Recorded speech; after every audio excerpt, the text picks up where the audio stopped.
đầu 15 cọng, tất cả đều đúc hết, nó rất là chắc chắn. Rồi đảm bảo cho các bạn là cắt không bị rung. Với máy cắt một đầu này thì điều chỉnh cái cắt này điều chỉnh các máy cắt của nó thì có chống đảo phan, đấy, chống mất phan. Đấy, sau đó là đến khởi động từ, và đặc biệt cái này là cái rơi đen nhiệt để tránh hiện tượng trong quá trình sử dụng motor này bị mất pha quá tải thì lúc cả hơi rơi đen nhiệt nó sẽ tự nó ngắt để động cơ. Đây là cái bộ đủ nguồn. Đặc biệt ở cái máy cắt nhôm một đầu này của bên mình là bên mình có tích hợp thêm một cái đồng hồ hiển thị góc độ.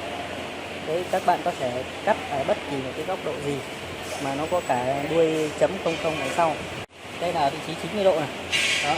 Bây giờ mình xoay các góc độ, ví dụ như các bạn muốn cắt ở vị trí đây, các bạn có thể để ý là cái đồng hồ này 84,59 độ này. Đấy, rất là chính xác. Đấy, có thể là đi đến 78 độ hoặc là 60 độ. Đấy, mình sẽ quay đến 60 độ nha. Nó chuẩn sát đến từng gem như các bạn luôn. Đó. 90 độ, 60 độ này. Đấy, hoặc là 45 độ này. Bây giờ mình quay cho các bạn 45 độ nha. Quay rất là nhẹ nhàng, tôi không nặng này đâu.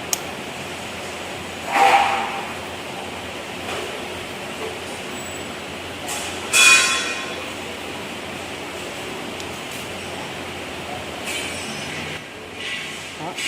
Đây là 45 độ này, rất là chính xác. Khi ở vị trí 45 độ này rồi nha, thì các bạn chốt cái chốt chặn này vào này để đảm bảo cái góc độ nó sẽ không bị xoay. Đó, chốt này vào mà các bạn khóa bằng tay ạ.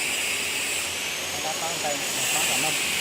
Ngoài ra cái này có thể các bạn tháo rời, khi phát hiện cầm cắt rồi các bạn tháo rời cái đấy lớn. Còn trên cái phía dưới của cái đồng hồ lắc ở dưới đây nó có cái bộ đặt thôi. Đây là được tính máy có 500, phải đang vượt lên rất là êm, tại vì trong lên máy rất là đầm, không có rung, đầm nhưng không có độ rung. Và đây là chặt phôi, này đây là phôi. Thì ở đây có hai chế độ, một là chế độ cắt bằng tay, cắt thủ công các bạn hướng cắt các bạn chặt phôi, ở đây cắt các bạn chặt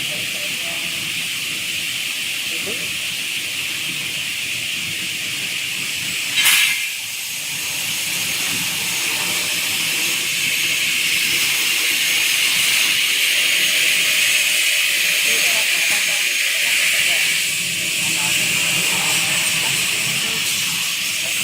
Chế độ thứ hai là chế độ tự động, các bạn quay cái nút này sang bên tự động và các bạn ấn, các bạn không cần giữ tay nữa, để cắt để tự động lên